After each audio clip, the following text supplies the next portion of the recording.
Hi students, എല്ലാവർക്കും പുതിയൊരു ക്ലാസ്സിലേക്ക് സ്വാഗതം. നമ്മളിന്ന് ഡിസ്കസ് ചെയ്യാൻ പോകുന്നത് എംകോമിലെ ചാപ്റ്റർ 2 ഫിനാൻഷ്യൽ ഡെറിവേറ്റീവിലെ രണ്ടാമത്തെ അധ്യായമായിട്ടുള്ള ഫോർവേഡ് കോൺട്രാക്റ്റുകളെക്കുറിച്ചും അതുപോലെ ഫ്യൂച്ചർ കോൺട്രാക്റ്റുകളെക്കുറിച്ചുമാണ്. ഇത് എംകോമിൽ രണ്ടാമത്തെ അധ്യായവും ബികോമിൽ മൂന്നാമത്തെ അധ്യായവുമാണ്. അപ്പോൾ നമ്മൾ ആദ്യമായിട്ട് ഫോർവേഡ് കോൺട്രാക്റ്റുകളെയാണ് നമ്മൾ പഠിക്കാൻ പോകുന്നത്. ഫോർവേഡ് കോൺട്രാക്റ്റ് നമുക്കറിയാം, ഡെറിവേറ്റീവിനെ പ്രധാനമായിട്ടും 4 ആക്കി തരംതിരിച്ചിട്ടുണ്ട്. Derivatives are classified into 4 main category: forwards, futures, options, swaps. ഇങ്ങനെ 4 എണ്ണമായിട്ടാണ് തരംതിരിച്ചിട്ടുള്ളത്. അതിൽ ഒന്നാമത്തേതാണ് ഇത് ഫോർവേഡ് കോൺട്രാക്ട്സ് അല്ലെങ്കിൽ ഫോർവേഡ്സ് എന്നറിയപ്പെടുന്നത്. ഓക്കെ, ഫോർവേഡ്സിനെ കുറിച്ച് അറിയുന്നതിന് മുന്നേ നമ്മൾ അറിഞ്ഞു വെക്കേണ്ട ഒന്നാണ് സ്പോട്ട് കോൺട്രാക്റ്റുകളെ കുറിച്ച്. സ്പോട്ട് കോൺട്രാക്റ്റ് നമ്മൾ നേരത്തെ അറിയണം. ഫോർവേഡ് കോൺട്രാക്റ്റിനെ കുറിച്ച് പഠിക്കുന്നതിന് മുന്നേ, before we are discussing about forward contracts, we must know about the spot contract. Spot കോൺട്രാക്റ്റിനെ കുറിച്ച് നമ്മൾ അറിഞ്ഞിരിക്കണം. അപ്പോൾ എന്താണ് സ്പോട്ട് കോൺട്രാക്റ്റ് എന്നുള്ളത് നോക്കാം. A spot contract is an agreement. ഒരു സ്പോട്ട് കോൺട്രാക്റ്റ് എന്നറിയപ്പെടുന്നത് ഒരു എഗ്രിമെൻ്റാണ്, ഉടമ്പടിയാണ്. Between a buyer and seller, ഒരു വാങ്ങുന്ന വ്യക്തിയും വിൽപ്പനക്കാരനും തമ്മിലുള്ള ഒരു എഗ്രിമെൻ്റാണ് ഇത് സ്പോട്ട് കോൺട്രാക്റ്റ്. അവിടെ എന്താണ് ചെയ്യുന്നത്? By which the seller of the asset agree to deliver it immediately and the buyer agrees to pay for the asset immediately. ഒരു സ്പോട്ട് കോൺട്രാക്റ്റ് എന്നറിയപ്പെടുന്നത് ഒരു ബയറും സെല്ലറും തമ്മിലുള്ള ഒരു ഉടമ്പടിയാണ് നമ്മൾ പറഞ്ഞു. അവിടെ എന്ത് ചെയ്യുന്നു? സെല്ലർ തൻ്റെ കൈവശമുള്ള ഒരു ആസ്തിയെ, അസറ്റിനെ ഡെലിവർ ചെയ്തു കൊള്ളാം, ഉടനെ തന്നെ ഡെലിവർ ചെയ്തു കൊള്ളാം എന്ന് സമ്മതിക്കുന്നു. അതുപോലെ ബയർ എഗ്രി ചെയ്യുന്നു to pay for the asset immediately. Seller deliver ചെയ്യുന്ന ആ വസ്തുവിന്, അസറ്റിന് പണം നൽകുകയും ചെയ്യുന്നു. ഇതാണ് സ്പോട്ട് കോൺട്രാക്റ്റ്. അറ്റ് ദ ടൈമിൽ, യഥാസമയം, ഒരേ സമയത്ത് ഒരു വസ്തുവിനെ സെല്ലർ ഡെലിവർ ചെയ്യുകയും ആ ഡെലിവർ ചെയ്ത വസ്തുവിന് ബയർ പണം നൽകുകയും ചെയ്യുന്ന ഒരു എഗ്രിമെൻ്റാണ് ഇത് സ്പോട്ട് കോൺട്രാക്റ്റ് എന്നുള്ളത്. ഇമ്മീഡിയറ്റ് സെറ്റിൽമെൻറ്റ് എന്ന് നമുക്ക് പറയാം. ഇമ്മീഡിയറ്റ് സെറ്റിൽമെൻറ്റ്, ഇമ്മീഡിയറ്റ് ഡെലിവറി ഒക്കെ ഇവിടെ സാധിക്കുന്നു. ഇമ്മീഡിയറ്റ് ആയിട്ട് പെട്ടെന്ന് തന്നെ, ഉടനെ തന്നെ ഒരു കോൺട്രാക്റ്റിൽ ഒരു അസറ്റിനെ ഡെലിവർ ചെയ്യുന്നു. ആ ഉടനെ തന്നെ എന്ത് ചെയ്യുന്നു? അതിൻ്റെ പണം പേ ചെയ്യുകയും ചെയ്യുന്നു. ഇതാണ് ചെയ്യുന്നത്. അതായത് എക്സാമ്പിളായിട്ട് പറയുകയാണെങ്കിൽ, നമ്മൾ ഇതിന് സ്പോട്ട് കോൺട്രാക്റ്റുമായിട്ട് നമുക്ക് താരതമ്യം ചെയ്യുമ്പോൾ നമ്മൾ കടയിലേക്ക് പോകുന്നു. ആസ് എ സ്റ്റുഡൻറ്റ്, ഒരു സ്റ്റുഡൻറ്റ് എന്ത് ചെയ്യുന്നു? കടയിലേക്ക് പോകുന്നു. അയാൾക്ക് പരീക്ഷയാണ്, അപ്പോൾ പരീക്ഷയ്ക്ക് പോകണം. അപ്പോൾ സ്റ്റുഡൻറ്റ് എന്ത് ചെയ്യുന്നു? കടയിലേക്ക് പോകുന്നു. അവിടെ പോയിട്ട് എന്ത് ചെയ്യുന്നു? അയാൾക്ക് ആവശ്യമായിട്ടുള്ളത് ഒരു പേനയാണ്. ഒരു 5 രൂപ കൊടുക്കുന്നു, ഒരു പേന വാങ്ങുന്നു. അവിടെ നടന്നതാണെന്ത്? Spot contract. അതായത് കടക്കാരൻ എന്ത് ചെയ്യുന്നു? അതായത് സെല്ലർ എന്ത് ചെയ്യുന്നു? അയാളുടെ കൈവശമുള്ള ഒരു അസറ്റിനെ ഡെലിവർ ചെയ്യുന്നു ഇമ്മീഡിയറ്റ് ആയിട്ട്, ഉടനെ തന്നെ. ബയർ എന്ത് ചെയ്യുന്നു? അതിൻ്റെ പണം നൽകുകയും ചെയ്യുന്നു. ഇതാണ് spot contract. At the time, immediate ആയിട്ട്, ഒരേ സമയത്ത് നടക്കുന്ന പ്രൊസീജിയറാണ് ഇവിടെ അറ്റ് ദ ടൈമിൽ, ആ സമയത്ത്, ആ സ്പോട്ടിൽ എന്ത് ചെയ്യുന്നു? ആ ട്രാൻസാക്ഷൻ, ആ ഇടപാട് പൂർണ്ണമാകുന്നു എന്നുള്ളതാണ്. The market for spot contract is known as spot market. Spot കോൺട്രാക്റ്റുകൾക്കുള്ള വിപണിയെ അറിയപ്പെടുന്ന പേരാണ് സ്പോട്ട് മാർക്കറ്റ് എന്ന്. സ്പോട്ട് കോൺട്രാക്റ്റുകൾ ട്രേഡ് ചെയ്യപ്പെടുന്ന വിപണിയെ പറയുന്ന പേരാണ് സ്പോട്ട് മാർക്കറ്റ് എന്നുള്ളത് കൊണ്ട് അർത്ഥമാക്കുന്നത്. The price at which the exchange takes place is called spot price. ഒരു സ്പോട്ട് മാർക്കറ്റിൽ ഏത് വിലയുടെ അടിസ്ഥാനത്തിലാണ് ഒരു അസറ്റിനെ എക്സ്ചേഞ്ച് ചെയ്യുന്നത്, കൈമാറ്റം ചെയ്യുന്നത് എന്നുണ്ടെങ്കിൽ ആ വിലയാണ് ഇത് സ്പോട്ട് പ്രൈസ്. സ്പോട്ട് മാർക്കറ്റിൽ കൈമാറ്റം ചെയ്യുന്നതിന് വേണ്ടിയിട്ട് ഉപയോഗിക്കുന്ന വില ഏതാണോ ആ വിലയാണ് ഇത് സ്പോട്ട് പ്രൈസ് എന്നുള്ളത്. പിന്നെ നമ്മൾ മനസ്സിലാക്കി വെക്കേണ്ട കാര്യം, ഒരു ഫോർവേഡ് കോൺട്രാക്റ്റിലായാലും സ്പോട്ട് കോൺട്രാക്റ്റിലായാലും പലപ്പോഴും സ്പോട്ട് കോൺട്രാക്റ്റിൻ്റെ കേസിൽ എന്ത് വരില്ല? ലോങ് പൊസിഷനും ഷോർട്ട് പൊസിഷനും വരുന്നില്ല. എന്നാൽ ഫോർവേഡ് കോൺട്രാക്റ്റിൻ്റെ കേസിൽ ബയറുടെ കൈവശം ലോങ് പൊസിഷനും സെല്ലറുടെ കൈവശം ഷോർട്ട് പൊസിഷനും ആയിരിക്കും. ഇനി നമുക്ക് നോക്കാം എന്താണ് ഫോർവേഡ് കോൺട്രാക്റ്റ് എന്ന്. നമ്മളിപ്പോൾ എന്ത് പറഞ്ഞു കഴിഞ്ഞു? സ്പോട്ട് കോൺട്രാക്റ്റ് എന്ന് പറഞ്ഞു കഴിഞ്ഞു അല്ലേ. സെല്ലർ എന്ത് ചെയ്യുന്നു? തൻ്റെ കൈവശമുള്ളൊരു വസ്തുവിനെ എന്ത് ചെയ്യുന്നു? ബയർക്ക് ഇമീഡിയറ്റായി ഡെലിവർ ചെയ്യുന്നു.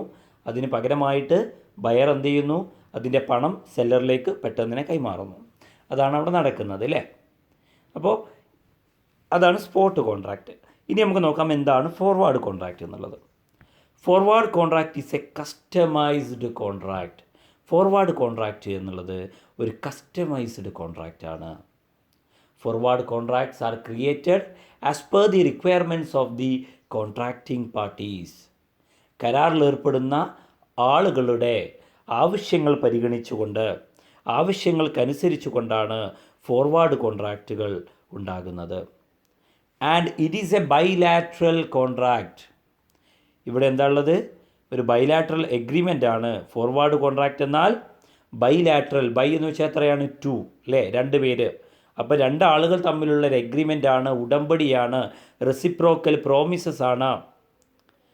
It is a bilateral agreement between 2 parties. 2 ആളുകൾക്കിടയിലുള്ള ബൈലാറ്ററൽ എഗ്രിമെൻ്റ് ആണ്, പരസ്പരമുള്ള എഗ്രിമെൻ്റ് ആണ് 2 ആളുകൾ തമ്മിലുള്ള.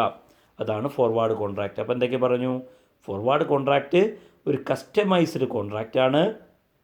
അതായത് കോൺട്രാക്റ്റിംഗ് പാർട്ടീസിൻ്റെ റിക്വയർമെൻറ്റ്സ് അനുസരിച്ചിട്ടാണ് അത് ഫോം ചെയ്യുന്നത്. അതുപോലെ ഫോർവേഡ് കോൺട്രാക്റ്റ് ബൈലാറ്ററൽ എഗ്രിമെൻ്റ് ആണ്. 2 ആളുകൾ തമ്മിൽ പരസ്പരം അങ്ങോട്ടും ഇങ്ങോട്ടും റെസിപ്രോക്കലായിട്ടുള്ള പ്രോമിസുകൾ നൽകുന്നുണ്ട്. പിന്നെ where settlement takes place on a specific date in future. ഭാവിയിലെ ഒരു നിശ്ചിത ദിവസമാണ് എന്ത് ചെയ്യുന്നത്? ഫോർവേഡ് കോൺട്രാക്റ്റ് സെറ്റിൽ ചെയ്യപ്പെടുന്നത്. At today's agreed price. ഇന്ന് നമ്മൾ നിശ്ചയിക്കുന്ന വിലക്ക്. അപ്പോൾ എന്താണ് ചുരുക്കി പറഞ്ഞാൽ, ഇന്ന് നമ്മൾ നിശ്ചയിക്കുന്ന വിലയ്ക്ക് ഭാവിയിലെ ഒരു ദിവസം സെറ്റിൽ ചെയ്യുന്നതിന് വേണ്ടിയിട്ടുള്ള സെറ്റിൽ ചെയ്യുന്ന 2 വ്യക്തികൾ തമ്മിലുള്ള കസ്റ്റമൈസ്ഡ് ആയിട്ടുള്ള ഒരു കോൺട്രാക്റ്റാണ് ഇത് ഫോർവേഡ് കോൺട്രാക്റ്റ് എന്നറിയപ്പെടുന്നത്. Forward contract is an agreement between buyer and seller. Forward contract എന്നാൽ എഗ്രിമെൻ്റ് ആണ് അല്ലേ. 2 വ്യക്തികൾ തമ്മിലുള്ള, ബയറും സെല്ലറും തമ്മിലുള്ള എന്താണ്? എഗ്രിമെൻ്റ് ആണ്, ഉടമ്പടിയാണ്. For the purpose of buying or selling. വാങ്ങുന്നതിനോ വിൽക്കുന്നതിനോ വേണ്ടിയിട്ടുള്ള 2 വ്യക്തികൾ തമ്മിലുള്ള കരാറാണ് ഇവിടെ. അതെപ്പോഴാണ് സെറ്റിൽമെൻറ്റ് ചെയ്യുന്നത്? Settled on a specific date in future. ഭാവിയിലെ ഒരു നിശ്ചിത ദിവസമാണ് എന്ത് ചെയ്യുക? ആ കരാർ സെറ്റിൽ ചെയ്യുക, പൂർത്തീകരിക്കുക. At today's agreed price. പക്ഷേ ഭാവിയിലെ ഒരു ദിവസമാണ് പൂർത്തീകരിക്കുന്നത് എങ്കിലും ഇന്നത്തെ വിലയാണ് അവിടെ പരിഗണിക്കുന്നത്. Here the agreed price is called forward price. അതായത് നമ്മൾ ഇന്ന് തീരുമാനിക്കുന്ന വിലയുണ്ടല്ലോ, ഭാവിയിലെ ഒരു നിശ്ചിത ദിവസമാണ് കരാർ സെറ്റിൽ ചെയ്യുന്നത് എങ്കിലും നമ്മൾ ഇന്ന് തീരുമാനിക്കുന്ന വിലയെ പറയുന്ന പേരാണ് ഫോർവേഡ് പ്രൈസ് എന്നുള്ളത്. അതുപോലെ it does not require any initial payment at the time of signing of contract. കരാറിൽ സൈൻ ചെയ്യുന്ന സമയത്ത്, കരാറിൽ ഏർപ്പെടുന്ന സമയത്ത് കോൺട്രാക്റ്റിംഗ് പാർട്ടീസ് ഒരു ഇനീഷ്യൽ പേയ്മെൻറ്റും കൊടുക്കേണ്ട ആവശ്യം ഫോർവേഡ് കോൺട്രാക്റ്റിലില്ല. For the purpose of security, for the purpose of guarantee, ഗ്യാരൻറ്റിക്ക് വേണ്ടിയിട്ടോ സെക്യൂരിറ്റിക്ക് വേണ്ടിയിട്ടോ ഇവിടെ ഫോർവേഡ് കോൺട്രാക്റ്റിൽ ഏർപ്പെടുന്ന ബയറോ സെല്ലറോ 2 വ്യക്തിയിൽ ആരും എന്ത് കൊടുക്കേണ്ടതില്ല? ഇനീഷ്യൽ പേയ്മെൻറ്റ് കൊടുക്കേണ്ടതില്ല. At the time of signing the contract. കരാറിൽ സൈനിങ് ചെയ്യുന്ന സമയത്ത്, അതായത് ഒരു ടോക്കൺ പൈസയായിട്ട്, ഒരു അഡ്വാൻസ് ആയിട്ട്, ഒരു ഗ്യാരൻറ്റി എമൗണ്ട് ആയിട്ട്, ഒരു മാർജിൻ എമൗണ്ട് ആയിട്ടൊക്കെ പണം കൊടുക്കാറുണ്ട്. അപ്പോൾ ഈ പണം എവിടെ കൊടുക്കേണ്ടതില്ല? ഫോർവേഡ് കോൺട്രാക്റ്റിൽ കൊടുക്കേണ്ടതില്ല. ഫോർവേഡ് കോൺട്രാക്റ്റിൽ ഇനീഷ്യൽ പേയ്മെൻറ്റ് കൊടുക്കേണ്ടതില്ല കരാറിൽ എൻ്റർ ചെയ്യുന്ന സമയത്ത്. പിന്നെ forward contracts are generally OTC traded. Over the counter traded ആണ് ഫോർവേഡ് കോൺട്രാക്ട്സ്. സാധാരണയായിട്ട് forward contracts R OTC traded. What is OTC traded? OTC trade എന്ന് വെച്ചാൽ എന്താണ്? ഓവർ ദി കൗണ്ടർ ട്രേഡ് അല്ലേ. It is A forward contract is a over the counter derivatives because here the buyer and seller only, no intermediaries are involved, no involved of stock exchanges or other intermediaries.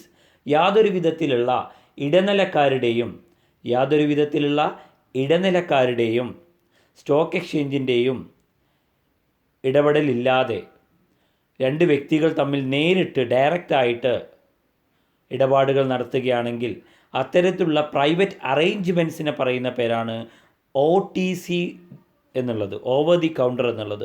Stock എക്സ്ചേഞ്ചിന് പുറത്ത് വെച്ചിട്ട് stock എക്സ്ചേഞ്ചിൻ്റെ സഹായമില്ലാതെ, stock എക്സ്ചേഞ്ചിലെ കൗണ്ടറിൻ്റെ സഹായമില്ലാതെ രണ്ട് parties തമ്മിൽ എന്ത് ചെയ്യുന്നു, trade നടത്തുകയാണെങ്കിൽ, ട്രാൻസാക്ഷൻ നടത്തുകയാണെങ്കിൽ അതാണ് ഓവർ ദി കൗണ്ടർ ട്രേഡ് അല്ലേ, ഓവർ ദി കൗണ്ടർ. അപ്പോൾ ഫോർവേഡ് കോൺട്രാക്റ്റുകൾ ഓവർ ദി കൗണ്ടർ ട്രേഡാണ്, അതായത് സ്റ്റോക്ക് എക്സ്ചേഞ്ചിന് പുറത്ത് വെച്ചിട്ടാണ് ട്രേഡ് ചെയ്യപ്പെടുന്നത്. And R closed with the delivery of underlying asset. ഒരു ഫോർവേഡ് കോൺട്രാക്റ്റ് ക്ലോസ് ചെയ്യുന്നത്, അവസാനിക്കുന്നത്, ഒരു ഫോർവേഡ് കോൺട്രാക്റ്റ് അവസാനിക്കുന്നത് എങ്ങനെയാണ്? ആ കരാർ പ്രകാരമുള്ള അണ്ടർലൈയിങ് അസറ്റിനെ സെല്ലർ ബയർക്ക് കൊടുക്കുന്നതോട് കൂടിയിട്ടാണ്. The closing of the forward contract by the delivery of underlying asset. Underlying അസറ്റിൻ്റെ ഡെലിവറിയോട് കൂടിയിട്ടാണ് ഫോർവേഡ് കോൺട്രാക്റ്റുകൾ എന്ത് ചെയ്യുന്നത്, അവസാനിക്കുന്നത്. അണ്ടർലൈയിങ് അസറ്റ് ഒരു പക്ഷേ ഇൻട്രസ്റ്റ് റേറ്റ് ആവാം, സ്റ്റോക്ക് ആവാം, ഇക്വിറ്റി ആവാം, ബോണ്ട് ആവാം, അതുപോലെ കമ്മോഡിറ്റീസ് ആവാം, അതായത് റൈസ് ആവാം, വീറ്റ് ആവാം, അങ്ങനെയുള്ള എന്ത് സാധനം ആവാം. അപ്പോൾ അണ്ടർലൈയിങ് അസറ്റ് ഏതാണോ ആ അണ്ടർലൈയിങ് അസറ്റ് ട്രാൻസ്ഫർ ചെയ്യുന്നതോട് കൂടിയിട്ടാണ്, അല്ലെങ്കിൽ കൈമാറ്റം ചെയ്യുന്നതോട് കൂടിയിട്ടാണ്, സെല്ലറിൽ നിന്നും ബയറിലേക്ക് കൈമാറ്റം ചെയ്യുന്നതോട് കൂടിയിട്ടാണ് ഫോർവേഡ് കോൺട്രാക്റ്റുകൾ അവസാനിക്കുന്നത്.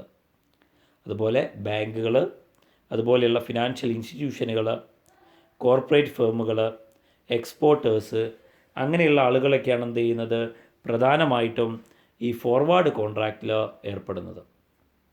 അടുത്തത് നോക്കാം, features of characteristics of forwards. Features or characteristics of forward. Forward കോൺട്രാക്ട്സിൻ്റെ പ്രത്യേകതകൾ എന്തെല്ലാമാണ്? ഒന്നാമത്തേതാണ് they are bilateral contract. Bilateral contract, രണ്ട് വ്യക്തികൾ തമ്മിലുള്ള പരസ്പരമുള്ള കോൺട്രാക്റ്റാണ് ഇത് ഈ പറയുന്ന forward contracts. Hence they are exposed to counter party risk. പക്ഷേ ഇവിടെ കൗണ്ടർ പാർട്ടി റിസ്കിനുള്ള സാധ്യതയുണ്ട്. Here is a chance for counter party risk because എന്താണ് counter party risk?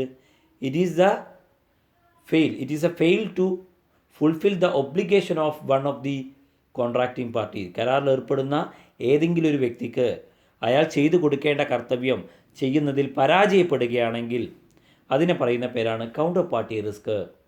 Counter party റിസ്കിനുള്ള സാധ്യത കൂടുതലാണ്. Because here no intervention by the stock exchanges or other intermediary. മറ്റുള്ള ഇടനിലക്കാരുടെ ഇടപെടൽ ഇവിടെ ഇല്ല.